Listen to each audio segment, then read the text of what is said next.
Kano kilo niyan? 60. Ito. 80. Anong pangalan mo sabi ni Junel? Hey mga katulog, good morning.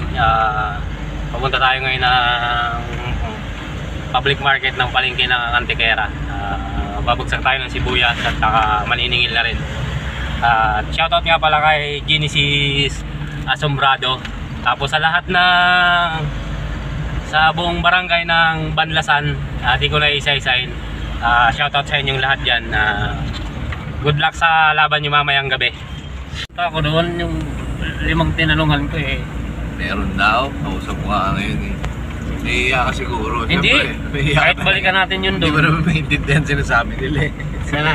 Saan ba? Eh si Junel may sakit. Ay, Junel. Hindi makabangon kahapon. So mga Junel, nilagnat ka na naman ka, Junel.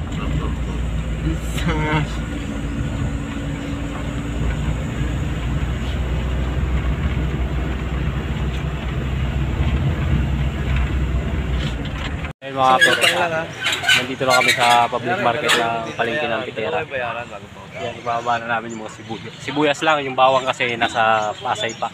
Bali ang dating dito mga 3 araw yata bago dumating yung bawang. Lalamove dala namin. Kami lang kauna-una may lalamove sa Bohol. Ayun dala namin sibuyas. Ibabagsak namin sa palengke ng Antiquera. Ganda dito mga katurok. Napakababait ng mga tao dito. Napaka-peaceful. Tsaka magaling makisama yung mga tao. Saka Erwin. Kuhin mo muna.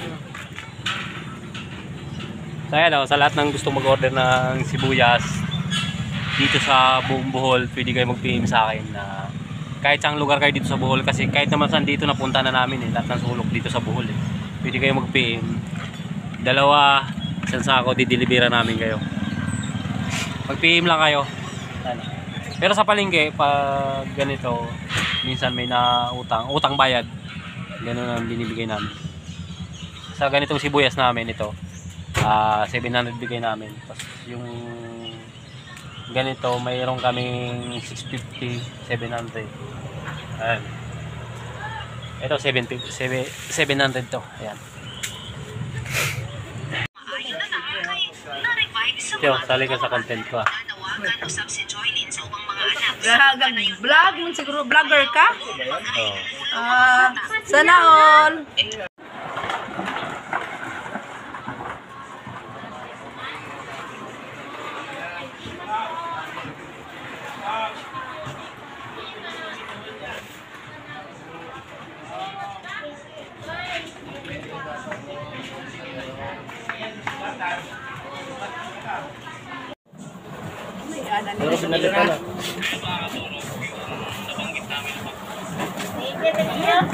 Kano kilo niyan? 60. Ito.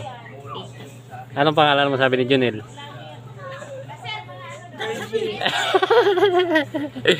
Ano? Virgie daw nil, oh. Kaya pala gustong bumalik dito ni Junel eh.